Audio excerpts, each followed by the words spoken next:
it is a certainty.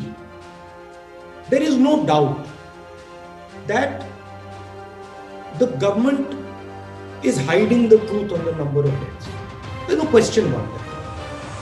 Okay, my estimate, back of the envelope estimate, is, in my view, the number of deaths is at least 5 to 6 times what the government is saying. But it is not productive for us to now get into the discussion of, how many people have died. Of course, for compensation, that is critical. And there are ways in which we can figure out that number. But the discussion must not be about the number. The discussion must be about, look, what are we going to do next? We can attack the government once we have fought off COVID. We can attack the government on, you lied about the number of people. But today the time, because again I'm repeating myself, if you think the second wave was bad, the third wave is going to be worse.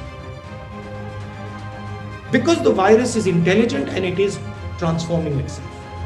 So our entire focus has to be on successful vaccination, on making sure that we are not allowing the virus space to regenerate. देखिए, दो तरीकों की Covid deaths होती हैं. एक Covid death होती है needless death, मतलब ये नहीं होनी चाहिए थी, इस व्यक्ति को आसानी से बचाया जा सकता था मगर उसको नहीं बचाया गया. और दूसरी डेथ होती है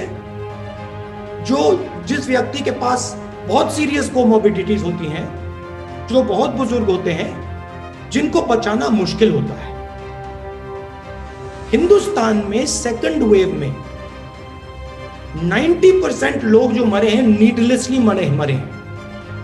और मैंने बहुत सारे डॉक्टर्स से बात की और उनका यूनिवर्सली कहना है कि अगर आप नीडलेस डेथ को देखें, जो लोग जिनको मरना नहीं चाहिए था, जिनको सपोर्ट मिल जाता तो नहीं मरते, उसका सबसे बड़ा कारण ऑक्सीजन लिमिटेशन, कि हम उनको सही टाइम पे ऑक्सीजन नहीं दे पाए. मैं बहुत सारे लोगों को जानता हूं जिनके परिवार में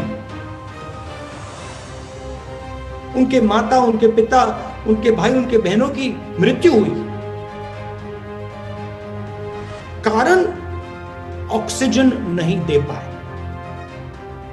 इस देश में ऑक्सीजन की कोई कमी नहीं है. जितने ऑक्सीजन की जरूरत ये देश प्रोड्यूस करके दे सकता है. तो जो नीडलेस डेथ्स हुई हैं, प्राइम मिनिस्टर के आंसू उन परिवारों के आंसू को नहीं मिटा पाएंगे. वो सब परिवार जानते हैं कि जो मेरे परिवार का व्यक्ति, मेरे माता, मेरे पिता, मेरे भाई, मेरी बहन, जब वो मरे, वहां प्रधानमंत्री नहीं थे. प्रधानमंत्री के आंसू ने उनको नहीं बचाया, मगर ऑक्सीजन जरूर बचा सकता है. और प्रधानमंत्री ने इस बात को सीरियसली नहीं लिया. चुनाव लड़ रहे थे, बंगाल में चुनाव लड़ रहे थे, और उनका फोकस दूसरी ओर था. तो ये तो पूरा देश जानता है. देखिए, एक बात मैं आपको बताता हूं, शायद हिंदुस्तान एक ही ऐसा देश है जहां पे प्राइवेट हॉस्पिटल में पेमेंट के बेसिस पे वैक्सीनेशन हो रहा है. बाकी देशों में सब जगह फ्री वैक्सीनेशन. दूसरी चीज जो मैंने पहले कही, प्रधानमंत्री जी पहले भी मार्केटिंग में घुस गए थे. थाली बजाओ, मोबाइल फोन की लाइट जलाओ। कोविड को हमने हरा दिया, बाकी दुनिया में हमने वैक्सीन भेज दी। तो ये पहले भी मार्केटिंग में घुस गए थे और उसका नतीजा देश ने देखा है। I think the center is making 4 lakh crore from taxes on diesel and petrol. It is taking money out of the pockets of people who have lost family members. So I don't understand why the government can't put some money back into their pocket. It is not a question of, some free gift that the government is giving. These families require this money. India requires these families to have money because these families need to be productive. If they lost a family member who used to be an earning member, what are they supposed to do? So I am 100% for a COVID compensation fund.